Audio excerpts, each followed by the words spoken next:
there's two things that I want to say about that. One is we're living in an age of information where pretty much everybody is dealing with a huge stream of information.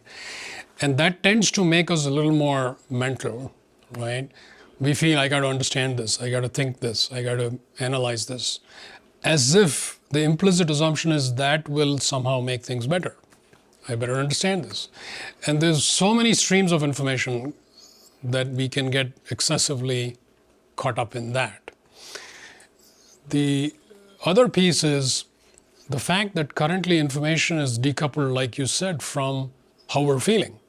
So in fact, my computer of the future has two key features. One is, and I've had this on my computer for a long time, but it should be built in, is biofeedback. Built into the computer so that it's not just information, but how I'm feeling is constantly being fed back to me, along with information. So I have a chance to keep going back to a more balanced state, right? And I know Rob would have some thoughts about this too. You know, this idea that biofeedback can keep bringing you back to a state of balance and put you in touch with your own feelings and levels of stress and whatever is going on. Because we could be talking, we can be sending an email and we could be quite unconscious of the state we're in. We feel like I just got to get this done and I have a meeting coming up and I just got to get this done. But what is that feeling we are actually putting into that email? I feel like that's a big deal actually. We're more focused on the words and crafting the words and making sure it's not, so many things. It's not coming across too harsh and it's not politically incorrect and all these things. We are so good at that, we're forgetting that we're actually sending along a bunch of energy when we click send. And that we completely ignore. We're like, I think that's reading, it's looking pretty good. Boom. We cannot afford to keep doing that. We have to be like, I need to be very conscious of what is going on in me and then conscious of how I'm engaging with other information. Because guess what? If you send me a news link, I read it, my interpretation of that is very colored by my own biases, preconditioning, and emotional state. If I think I'm just the perfect person, let me read this and come to a conclusion, it's actually guaranteed that your conclusion is already corrupted. It's not that you're a bad guy or I'm a bad guy. We have to be just aware of that. So to me, the computer of the future has, I said two things. One is this biofeedback thing. The other aspect is just the interfacing with information. There is no sort of knob on the computer where you can either summarize or expand on something. It's almost like here's the raw information. And that raw information is almost always too much. It's like, just give me the executive summary is what we normally want. And really more consciously go through information. This ability to navigate information in a different way we're still in a very primitive state. We throw buckets of information at people, say, here you go. You wanted that spreadsheet, here you go. You wanted that presentation, here you go. It's like, or here's the Zoom recording from yesterday's meeting, deal with it. It's just like, we don't have a way to deal with that. It's like, it's left up to each person. So this ability to abstract information or make it more specific, it's like you almost need like a lens to either magnify it or not, or the opposite of magnify. You want to abstract it. Is actually critical. I mean, once we have it, we'll wonder how in the world we managed without that. And then the biofeedback element combined with energetics, which I won't get into.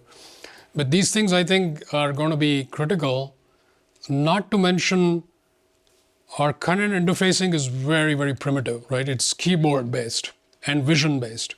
So we mostly read, so information going through the eyes. And when I need to speak to the computer, I have to type, or mouse, type, mouse. This is like unnatural for us, right? It's a very unnatural thing for us to communicate like that. So our more natural abilities are actually, we turn it off. Like, you can't use that. Because the computer can only understand what you type. So it's too bad.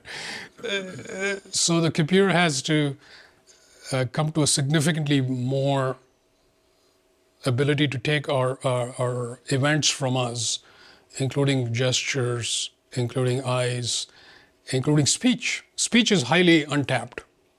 Highly untapped. That will be the next big thing that will open up. We'll mostly talk to our computers rather than type, including our phones, of course. The phone is a computer, which will already make us feel a lot better, actually. We'll mostly talk rather than type. But that's a whole other thing. But I feel like information, we've gone from less information to extreme information, but we're like children. Like you take a 2-year-old and give them a car to drive. It's a bit dangerous. They're not really capable of driving a car, and you say, here's the keys, go drive it. So we're kind of like that with information. We're like, here's the keys, just all you have to do is just Google it, that's all. But we don't have the wherewithal to understand consciousness from the perspective of consciousness. We keep going back to the more mental approach and disregarding our own consciousness, which really has the big answers. We disregard that, turn it off, and fixate on little pieces of information, which are already a small picture of whatever's going on. They're a small view, symbolic. It's already symbolic representation, obviously. It is already missing the essence, and we try to look at it as that's the ultimate truth. So we feel like if I get a factual report of something that happened, that's truth. And in fact, it's a complete misunderstanding of truth, because that's simply a literal snapshot of something. It is consciousness version of truth is completely different than facts. Because if it's just facts, we could all read up on what is the essence of our being, and here's the fact, and they're done. I just read it. It's true, it's well written, it's done. It's not really registering. A fact doesn't turn into truth in our consciousness. Our consciousness has its own direct knowing of truth is the only truth. Everything else is second-hand information. When you choose light, life becomes increasingly joyful, purposeful, and inspired. I invite you to join me to explore the realms of light, the infinite possibilities that light offers.